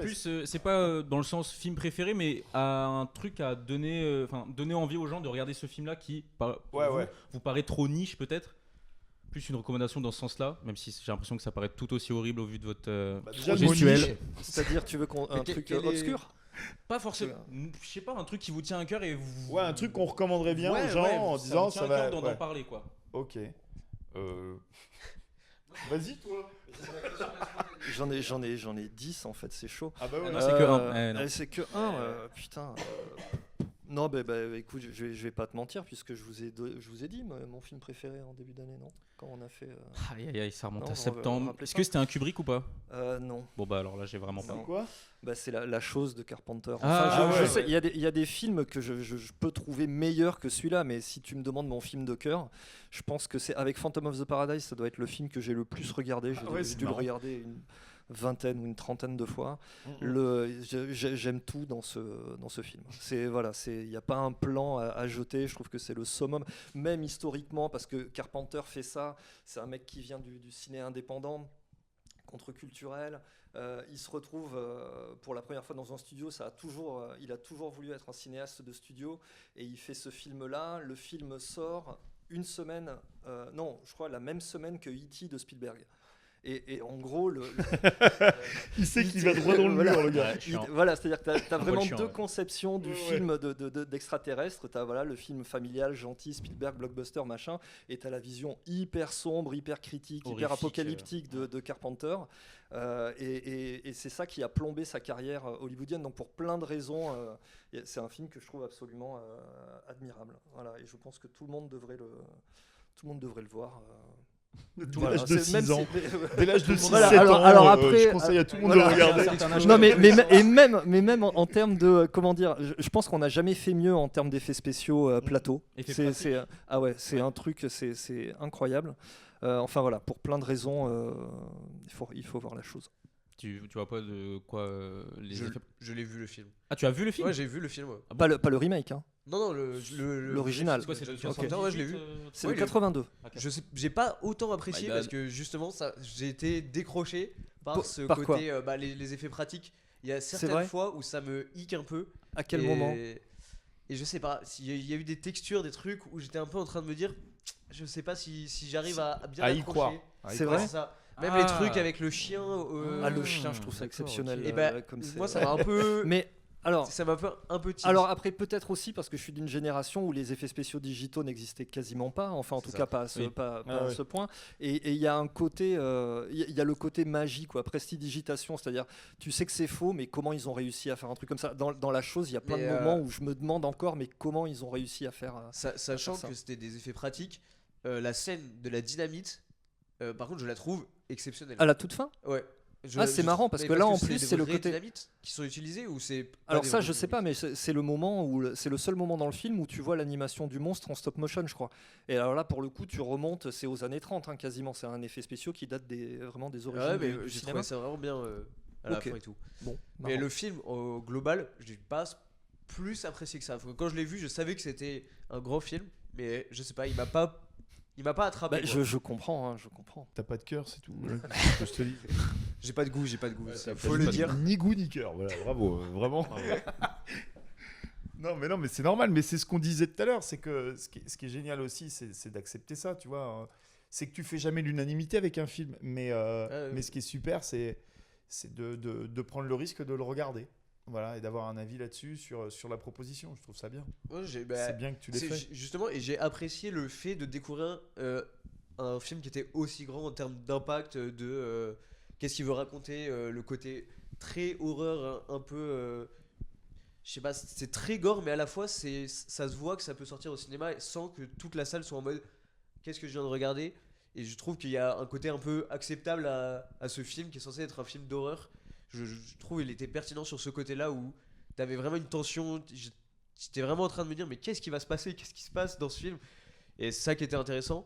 Mais c'est plus. Moi, j'étais déconnecté du film pour ces aspects un peu plus à l'ancienne, avec beaucoup de grains, etc. Des trucs un peu absurdes. Mais t'as- sur la. Ah mais comment dire, alors le côté absurde est assumé par Carpenter, hein. C'est quand tu regardes la liste de ses 5 cinéastes préférés, c'est tu commences par des cinéastes classiques, Ford, Hawks, Hitchcock, et en fait ce à quoi tu t'attends pas, mais quand tu regardes son cinéma c'est assez évident, les 2 derniers c'est Buñuel et Polanski. Il a vraiment ce truc, et la chose pour moi c'est vraiment un mix parfait entre Howard Hawks qui a fait la version originale et du Buñuel. Voire même du Polanski. C'est un film qui traite de la paranoïa. Voilà, tu ne Mais sais jamais On finalement. le ressent beaucoup dans le personnage principal. Jusqu'à la fin, tu sais pas qui est le personnage principal, puisque fatalement n'importe qui peut être la chose. Même à la fin, comment tu interprètes le dernier plan du film. Je sais pas si tu as capté, il y a un indice à la fin du film pour savoir comment interpréter. Alors là. Il dort plus de. Je te laisse revoir la fin. Ouais, faudrait que Mais je revoie le film, Carpenter a placé un indice visuel qui rend l'interprétation de la fin. C'est par rapport au feu, etc. Non? C'est quelque chose comme ça? C'est par rapport à la condensation quand les gens parlent. Voilà. Bah, c'est fort. Hein. C'est technique, hein. Comme dans le 6e sens. Ouais. Voilà. Et vous, votre film de cœur? Une Alors, moi reco. déjà, tu peux me dire tu. Tu? Non, moi c'est un peu pareil, c'est-à-dire que je suis Et la chose incapable. aussi de John Carpenter, c'est le même film. Le même film. C'est le Ouais, même film. voilà, Ah, moi putain, moi je suis voilà. Chiant les recours. Non, moi je suis incapable de donner un seul film. Là, je pense à un parce que on m'a fait une proposition d'un film qui a fait que dernièrement j'ai dû le regarder. C'était Thelma et Louise. Et Que j'ai regardé il y a 3 Il semaines. y a pas c'est longtemps. vrai. Ouais, j'ai vraiment regardé les 3 Bah semaines. voilà. J'ai adoré. Moi, tu vois, c'est un film qui est à l'image de ce que j'aime dans le cinéma. C'est quelque chose de très intense, d'intemporel, de visuellement magnifique, avec des grandes thématiques traitées de façon très simple, des personnages qui sont toujours doubles, comme dans la vraie vie, c'est-à-dire on n'est pas ou gentil, ou méchant, ou parfait, ou que drôle. Je les trouve magnifiques. Ce duo de femmes dans leur rapport de sororité, de défense, les hommes de ce film, t'en as qui sont dégueulasses, cons comme leurs pieds, d'autres, tu vois, le flic dont je me souviens plus du nom de l'acteur. Tu vois, Ça m'échappe aussi, mais il est Voilà. méga connu. voilà, Je vous le dis. mais c'est celui de la leçon de piano, c'est celui de voilà qui est plus que contestable maintenant. Aujourd'hui, la leçon de piano, on le regarde plus pareil. Mais Sam bref, Neill comment? Sam Neill Non, c'est pas Sam Neill, mais ça me reviendra. Mais toujours est-il que voilà, ça c'est un film que j'ai revu il y a pas longtemps. Que tu vois, ça fait partie de ces films quand vous disiez ouais, mais un film qui pourrait, voilà, juste un truc que vous conseilleriez à des gens de regarder. Moi, c'est mes filles à qui je recommande des films. Et tu vois, t'aimes toujours. Moi, je l'ai toujours fait avec la musique, je l'ai toujours fait avec la peinture, les expos, les trucs. Bah ça, typiquement, c'est un film. Ce que je peux leur dire, tu vois, je suis leur père, donc quand je leur dis, bah regardez ça, ça prend 6 mois, 1 an et demi, tu vois, évidemment. Et c'est chacun son rôle, et je trouve ça très bien. Mais quand j'ai appris qu'elle l'avait vu, j'étais hyper content, mais pas pour moi, j'étais hyper content pour elle en fait. Parce que effectivement, les bons films, c'est un truc qui se transmet. Les messages qui véhiculent, que tu transmets. Et Thelma et Louise, la fin, l'image de fin, le plan de fin est fou, quoi, tu vois. Et tu peux pas avoir. Enfin voilà, moi c'est un film qui, à chaque fois que je le regarde, me bouleverse. Et à chaque fois que je le redécouvre, je vois des plans en plus que j'adore, des subtilités de mise en scène. Voilà, j'adore. J'adore Thelma et Louise. Voilà. Et toi, Thomas? Moi, ma reco. Ouais. Reco ou film coup de cœur en vrai? En vrai, un film qui m'a beaucoup marqué, c'est Reservoir Dogs. Quand je l'ai vu la première fois, ça m'a. Encore un film que j'ai pas vu, donc je peux pas en parler. Ça me régale. Mais merci. il est trop bien. Regarde. Non, mais je sais. Un huis clos trop fort. Ça se voit qu'il avait pas beaucoup d'argent pour le faire. Ouais. Ça se voit qu'il a donné toute sa volonté pour le faire. Là, c'est à la fois violent, à la fois. C'est trop bien. C'est bien sûr. Tarantino. C'est trop bien. Regarde-le. T'as vu, c'est ça ta reco? Bah là ouais, parce que c'est celui qui m'a le plus marqué quand je l'avais vu, parce que je crois que c'est le premier Tarantino que j'ai vu. Donc c'était. Et c'est pas vraiment... son premier aussi qu'il a fait? Si, aussi. Ok, ouais, t'es chaud. Bah je l'ai regardé le jour de la sortie. T'étais déjà là J'étais déjà né, ouais. Le mec était né il y a 2000 ans. Et, moi, j'ai trouvé ça exceptionnel. Je l'ai vu en salle à la sortie. C'était révolutionnaire le truc. Et la même semaine, il y avait C'est arrivé près de chez vous qui sortait aussi. C'était vraiment, on n'a pas compris le truc qui nous arrivait là à ce moment-là. Moi, j'étais en fin d'adolescence. C'était Reservoir Dogs, grosse mandale. fort. Mais tu vois déjà le niveau de pertinence et le niveau de premier film. Que le mec sort son premier film, c'est Reservoir Dogs, tu fais ah ouais quand même. Non mais oui, mais même la performance des acteurs et tout est calculé au millimètre. Le plan dans le coffre de la voiture qui devient un plan après hyper iconique de Tarantino. Non, c'est tout fait que ce film il est trop fort. Le fait que ce soit dans une seule pièce, que tu te dises avec si peu de moyens entre guillemets, il arrive à créer une histoire qui te tient tout le temps en haleine. Non, j'ai vraiment adoré ce film. Toi, à moi. Tanguy, bah oui. Ah lui, il regarde ses fiches, il faut que tu prouves. Trouve le film le plus niche possible. Non, je vais pas prendre un truc niche, je vais prendre un truc. Sors un film, tu vois, iranien ou asiatique, Titsauko de tout. Ah, vous l'avez pas vu ? Que je m'y connais alors que non. Non, le relou. Non, en vrai, moi je vais sortir le film que je sors à chaque fois parce que c'est, je pense, mon coup de cœur et le truc. À chaque fois, quand je le revois, je suis comme un fou. Et moi, c'est Mad Max Fury Road de George Miller, celui en 2015. À chaque fois, je n'en reviens pas. De comment, en plus à son âge, je crois qu'il est extrêmement vieux. Je crois qu'il doit avoir au moins 80 ou 85 ans, je sais pas. Qu'il arrive à sortir un film avec autant. Je crois qu'il n'y a pas tant d'effets spéciaux, je crois. Il y a du digital, bien sûr, mais il a privilégié les effets, les cascades à l'ancienne. Ouais. C'est ça, et quand même, je sais pas, toute l'imagerie autour de la femme, etc. Je trouve que c'est un film qui représente pas parfaitement, mais très bien la femme et la place de la femme dans la société, alors qu'en plus c'est dans un truc post-apo. Et je sais pas, que ce soit la colorimétrie, le montage, etc. Enfin, pour moi, je trouve que c'est film d'action parfait. Enfin, après, je les ai pas vus tous, mais il se place dans les plus parfaits au niveau du rythme et tout. Je crois que ça dure 2 heures. Je pense que je les vois pas passer. Tellement, ça s'enchaîne tellement vite. La créativité qu'il met dedans. Je pense que vous parlez des chefs déco, etc. pour Wes Anderson, mais alors là, pour ce film, bien sûr. Les voitures, etc., même le maquillage, je pense là, il y a dû avoir beaucoup de taf.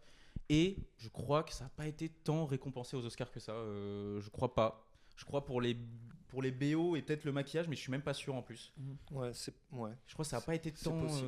Mais ouais, moi, en tout cas, coup de cœur, je crois que je dirais celui-là. Après, à l'instar de la comédie en France, c'est des genres qui sont un peu entre guillemets boudés aux États-Unis. Les films d'action. Pour les Oscars, c'est vrai que tu vas trouver très peu de films d'action. Surtout qu'il est en Indé, lui, non ? Quoi? Il est pas en indépendant. Ah non, c'est parce qu'il galère à trouver des sous, non pour, Oui, bah, il a une démarche particulière, mais Ouais. Mad Max, c'est quand même Ah il y a bah des ouais, gros ouais. studios derrière. je Ouais, pense. Il y a ouais, pas ouais. de dans le Fury livre, Road, un en truc tout cas, comme ça. Fury Road, Ouais, ouais. c'est un blockbuster géant. Parce que c'est-à-dire là, je crois qu'il essaye de faire, donc pas la suite, parce qu'il y a déjà Furiosa, mais en refaire un. Mais je crois Ouais. qu'il trouve pas les sous, genre, on lui donne Mais- pas les sous. Mais après, il est vieux. Hein. Mais Et c'est là, ça. je pense qu'en termes d'assurance, les Ouais, mecs, c'est ils ça commencent à aussi. se dire c'est chaud, quoi. Il va pas Bah finir ouais. le film, quoi. Genre, Non, c'est ça, hein, il va finir dans le chloroforme, quoi. Mais tu vois, tu parlais des Mad Max, les tout premiers, le tout premier, tu l'as revu, non? Tu Et l'as là, pas vu? malheureusement, c'est que je dis que ça, c'est mon coup de cœur, mais j'ai pas vu les 3 Ceux- premiers. ceux Ouais, d'avant. ouais, non, mais très Ceux des bien. années 70 et 80, je crois. Je sais pas pour toi, mais moi je le trouve assez fidèle, en tout cas pas forcément dans la.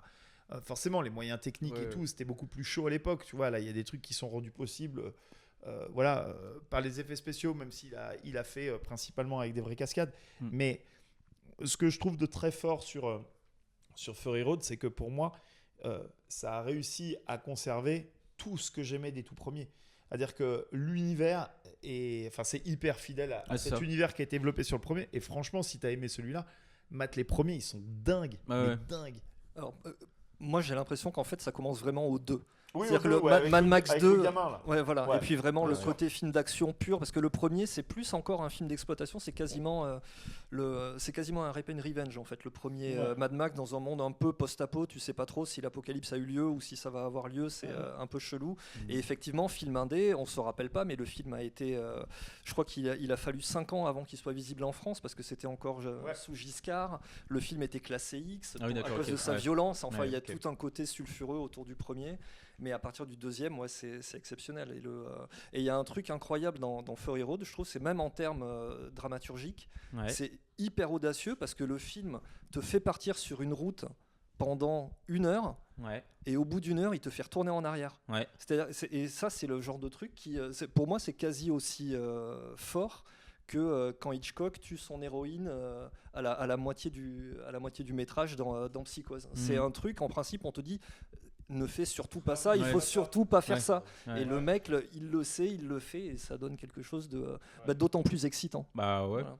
Là, il y a toute cette aventure-là. Enfin, je sais pas, je me répète toujours, mais le montage et tout, moi j'ai l'impression les 2 heures, elles passent en 30 minutes. Et puis, même sans parler de montage, etc., même des fois des plans où la colorimétrie, bon, des fois, tu sais, quand il y a le ciel bleu, enfin la nuit bleue, là. Est-ce que tu as vu la version noir et blanc? Non, j'ai pas vu. C'est quoi? C'est monochrome? J'ai toujours pas vu. La première fois que j'ai lancé le film, je me suis dit, qu'est-ce que je suis en train de regarder? Je l'ai lancé en noir et blanc sans faire exprès. Ouais. Et je me retrouve en noir et blanc et je me suis dit, mais il est sorti il y a quoi? Même Ah, pas. tu pensais c'était Même genre pas un truc à 3 ans. l'ancienne? Et je me suis dit, mais qu'est-ce que je suis en train de regarder? Et après Comment t'as pu te avoir tromper vu la vraie version, Comment t'as pu te tromper de version? bah, je sais pas, parce que je sais plus sur quelle plateforme je l'ai regardé, mais Ouais. il y a des plateformes qui proposent que les versions genre noir et blanc, des trucs comme ça. Ah, Et du coup, bah, je l'ai lancé, je me suis dit, mais Tu dans l'as quoi piraté, dans ouais. quoi je m'embarque? Et au final, j'ai regardé 15 minutes et après, je me suis dit, bah, il Il y a- doit exister quelque chose d'autre quand même. moi, Parce j'ai que lu, me je souviens sais du plus. truc Orange et tout, donc. J'ai lu, je sais plus où, que pour Miller, c'est la version noir et blanc, la vraie version. Mais parce qu'aussi, il est dans un truc de. Il est vraiment dans une perspective avec les Mad Max de cinéma pur. C'est-à-dire que limite, il n'y a pas besoin de dialogue, il n'y a pas besoin de machin. C'est la course-poursuite. Ça, il y a plein de cinéastes qui l'ont théorisé. C'est-à-dire que la forme la plus parfaite du cinéma, c'est la course-poursuite. Ouais. Et lui, il est vraiment là-dedans. Donc je comprends pourquoi. Enfin, je sais pas si c'est vrai, mais en tout cas, je comprendrais que pour lui, la vraie version soit la version noir et blanc. quoi. Tu as revu Bullet? Pareil. Ouais. C'est Et French Connection, incroyable. bah, c'est pareil. ouais. Bien sûr, Ouais, ouais. incroyable. Vous l'avez pas vu à vos têtes. Vous me regardez comme ça. Ouais, là, les noms m'ont pas parlé. Mais non, mais honnêtement. c'est hyper bien, pareil. Et ça illustre exactement ce que tu dis. C'est-à-dire que la tension dramatique a pas besoin de mots, quoi. C'est-à-dire que là, c'est un mec qui, sans le vouloir, fait une queue de poisson à un poids lourd sur la route. C'est je sais pas, il est VRP ou un truc comme ça. Et le mec, il a fait la queue de poisson au mauvais gars, quoi. C'est-à-dire Ah non, que tu le parles gars- de Duel. Duel, pardon, Duel. Duel, pas Bullet. Non, mais Duel. Bullet, t'as une Bien super sûr, Bullet, course-poursuite t'as raison. dedans, mais Mais Duel, ouais. Duel, et Duel, c'est ça. T'as pas besoin de mots, t'as pas besoin de dialogue. Tu flippes pour le mec, et c'est exceptionnel aussi, quoi. Vous voyez ce que c'est Duel? Le premier film Non, de Spielberg. Mais C'est non, qu'il a fait pour la télévision, c'est un téléfilm à la base, et c'est là tu vois, c'est son premier film, tu vois tout le génie du gars. Ouais. Il a tourné ça, je crois, sur une portion de 5 km de route, pas plus. Ça dure 1h30, c'est exceptionnel. Il te tient sur le fauteuil pendant, voilà, tu t'accroches, c'est brillant. Vous avez tellement de trucs à regarder. Ouais. bah oui, Putain, vous allez plus sortir de chez vous, quoi, en Mais fait. c'est déjà le cas. c'est déjà le C'est cas. vrai, c'est le cas. Et pourtant, il nous reste beaucoup de choses à regarder. Alors Ouais. que vos parents se disaient, on va leur faire des études, comme ça ils vont arrêter d'être à jouer à la play, machin. Et du coup, vous passez votre vie devant des films. Chaque moment où je dois étudier est un moment de cinéma finalement. Ah, bravo. Bravo, bravo. Il fallait voir Project Hail Mary au cinéma à Skip. Il a eu la meilleure note sur Letterboxd. Il est rentré dans le top 100 des meilleurs films sur Letterboxd. Ça va pas plaire, ça va pas vous Lequel plaire là, de trucs parler de notation là. Si, bien sûr. Quel- Bah, j'ai quel pas film l'impression. Le avec Project Ryan Hail Gosling. Mary avec Ryan Gosling. Ah oui, le d'accord, dernier dans qui est l'espace sorti. là. Ah ouais, ouais. À ce qui paraît, il a eu 4,4 sur Letterboxd sur 5. Ce qui est énormissime. Même Génial. au niveau box-office, je crois, là, pour les premiers jours, je crois que c'est des records et tout. Enfin, apparemment, c'est très bien vu ce film. Donc oui, il faudra qu'on y aille, mais on va souvent au cinéma. Nous, on soutient l'industrie du cinéma. C'est bien, bravo. Bon bah sur ce, on va s'arrêter là.